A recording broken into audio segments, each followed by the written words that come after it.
मित्रों नमस्कार। आज हम आपके लिए लाए हैं एक रोमांचक न्यूज स्टोरी। एक ऐसी महिला जो 8 वर्षों तक जंगलों में रही, गुफा में 2 बच्चों के साथ छिपी रही, न सांपों से डर लगा और न खूंखार जानवरों से। तो आइए हम आपको पूरी कहानी सुनाते हैं। सांपों से खेला, फूल और पत्तियों का भोजन किया और कैसे सालों तक जंगलों के गुफा में रही एक रूसी महिला। नीना कुटीना ने अपनी बेटियों को जंगल में जन्म दिया। उसने उन्हें योग, ध्यान, चित्रकला और आध्यात्मिक शिक्षा दी। परिवार का भरण पोषण इंस्टेंट नूडल्स और प्राकृतिक संसाधनों से किया। वे तीनों प्लास्टिक सीट पर सोते थे। कर्नाटक के उत्तर कन्नड़ जिले में गोकर्ण के पास रामतीर्थ पहाड़ी की गुफा में रूसी महिला अपने बच्चों के साथ मिली है। 40 साल की नीना कुटीना को मोही के नाम से भी जाना जाता है, जो यहाँ अपनी 2 छोटी बेटियों 6 वर्षीय फ्रेया और 4 वर्षीय अमा के साथ रह रही थी। तीनों इस गुफा में करीब 8 वर्षों से रह रहे थे। कुटीना साल 2016 में बिजनेस वीजा पर भारत आई थी और 2017 में वीजा की अवधि समाप्त हो गई। इसके बाद उन्होंने देश छोड़ने की बजाय जंगल में शरण ले ली। 9 जुलाई को पुलिस गश्त के दौरान उन पर नजर पड़ी। अधिकारियों ने गुफा के पास साड़ियों और प्लास्टिक कवर को देखा तो उन्हें कुछ संदेह हुआ। गुफा में रुद्र की मूर्ति, रूसी किताबें और हिंदू देवी देवताओं की तस्वीरें मिली।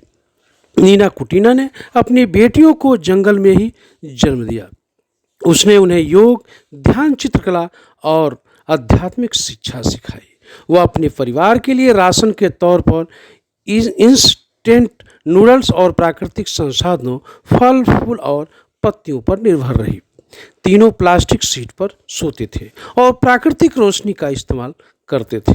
कुटीना ने पुलिस को बताया, सांप तो हमारे दोस्त हैं, वे हमें कभी नुकसान नहीं पहुंचाए जब तक कि हम उन्हें परेशान न करें।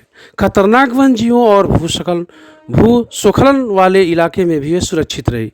पुलिस ने अब उन्हें बच्चों के साथ कुमटा तालुका के एक आश्रम में भेज दिया है, जहां 80 वर्षीय स्वामी जी उनकी देखभाल कर रही हैं।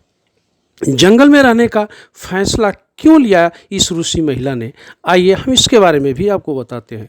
पुलिस ने गुफा और आसपास के जंगल की तलाशी ली। इस दौरान नीना कुटीना का पासपोर्ट समाप्त हो चुका था। वहां से वीजा भी बरामद हुआ, जिसकी समय सीमा 17 अप्रैल 2017 को खत्म हो गई थी। कुटीना ने पहले दावा किया कि उसके कागजात खो गए थे। साल 2018 में उसने नेपाल के लिए एग्जिट परमिट लिया था, लेकिन फिर भारत लौटकर जंगल में गायब हो गई। पुलिस के अनुसार कुटीना ने होटलों और भीड़भाड़ वाली जगहों से बचने के लिए जंगल को अपना घर बनाया, ताकि अधिकारियों से बचा जा सके। अब कुटीना और उसकी बेटियों को रूस वापस भेजने की कानूनी प्रक्रिया शुरू हो गई है। न जानवरों का हमला, न सांप काटने का डर। उन्होंने बताया कि इंसानों से उन्हें डर लग रहा है, बल्कि जंगली जानवरों से नहीं लग रहा है। गुफा से मिली रूसी महिला का पूरी ये जो स्टोरी है, कर्नाटक के गोकड़ा गांव में गुफा में रहने वाली रूसी महिला वहां से निकाले जाने से काफ़ी नाराज़ हैं। उनका कहना है कि इतने दिनों तक जंगल में रहने के दौरान उसे इतना डर नहीं लगा जितना अब लग रहा है। कर्नाटक के गोकर्ण गांव में गुफा में रहने वाली रूसी महिला वहां से निकाले जाने से काफ़ी नाराज़ है। उसका कहना है कि इतने दिनों तक जंगल में रहने के दौरान उसे इतना डर नहीं लगा जितना अब लग रहा है। नीना कुटीना नाम की इस महिला ने अपने दोस्त को बेहद इमोशनल मैसेज भेजा, जिसमें उन्होंने अपना दर्द बयां किया। इसमें उन्होंने लिखा है कि गुफा में ना किसी जानवर ने हमला किया, न ही कभी सांप ने उन्हें काटा, लेकिन अब उसे इंसानों से डर लग रहा है। रूस की मूल निवासी 40 वर्षीय कुटीना को उसकी 2 बेटियों के साथ इस गुफा से बाहर निकाल लिया गया है। खत्म हो गई गुफा की ज़िंदगी। कुटीना ने अपने संदेश में लिखा है कि हमारी गुफा की ज़िंदगी खत्म हो गई। अब हमें एक बिना आसमान वाली जेल सरीखी जगह पर रखा गया है। यहाँ ना घास है, ना ही झरना। हमें बर्फ़ जैसी कड़ी सतह पर सोना पड़ रहा है। यह सब किया जा रहा है ताकि हमें बारिश और सांपों से बचाया जा सके।